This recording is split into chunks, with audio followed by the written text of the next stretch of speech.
Matt was the first person Annie called with the terrible and wonderful news that she was pregnant. He immediately came over and stayed with Annie as she wept, howled, really, unable to get up off the floor. Matt helped Annie get a restraining order against her violent boyfriend. He bought groceries when Annie's refrigerator was almost empty. Annie was so busy dealing with the hard realities of her choices and the scary decisions about her future that she didn't notice God had brought a kinsman redeemer into her life. But Annie's Braveheart mother noticed, and she gently began to nudge Annie to see the significant role that Matt was playing in her life. Matt won Annie's heart, bought back her dignity, avenged her shame, delivered her from being a single mother, redeemed her careless and foolish choices, and rescued her and her baby boy Joey, when he married her and adopted Joey as his own. I saw Annie and her little family not long ago and was amazed at the transformation in her life. She was full of new life and ready to tell the world that mistakes can be redeemed, that babies are worth fighting for, and that forgiveness can set you free. Annie's Braveheart story is the kind we love to read. We may wince at her brokenness, but we rejoice at her courage in offering it to God for His transforming power. However, as thrilling as their story may be, I know that Annie, Matt, and little Joey are not living a fairy tale life. Matt sometimes gets mad about Annie's past. Annie still feels shame. And Joey keeps them up all night just being a baby. Annie is experiencing the reality that relationships, even relationships that have Hollywood endings, are hard.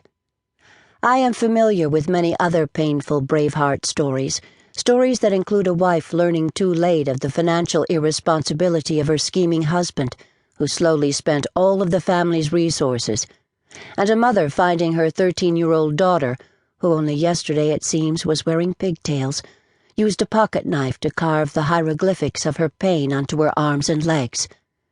Unbearable stories of infidelity in a 30-year marriage, a baby born without a portion of her brain, a son ravaged by AIDS who is dying in a hospice, estranged from his family.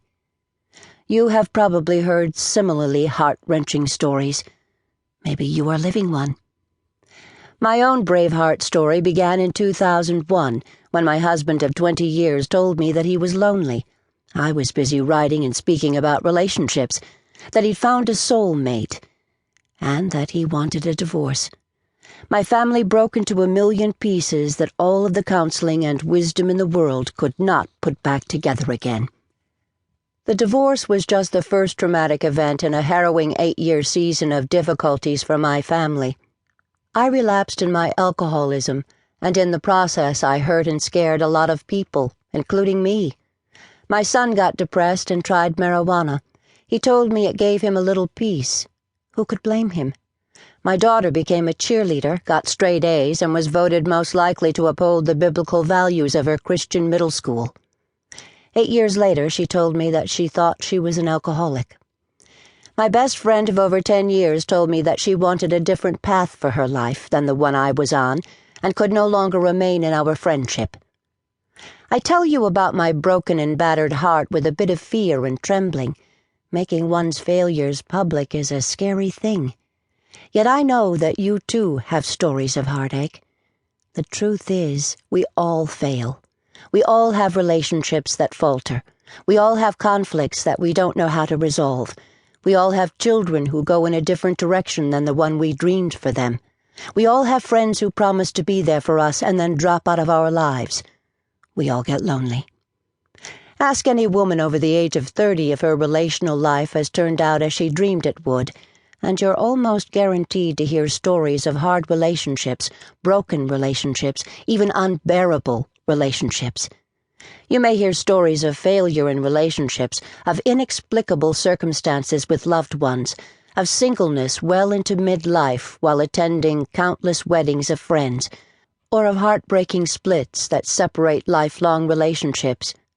You may hear of a dreary career in a pretzel stand at the mall, or of a shameful stint in a psychiatric hospital for severe depression. You may hear of a child lost to a confusing war, or of a home lost to a foreclosing bank that has no regard for all the precious memories that house held. Yet she will tell you that she still longs for more.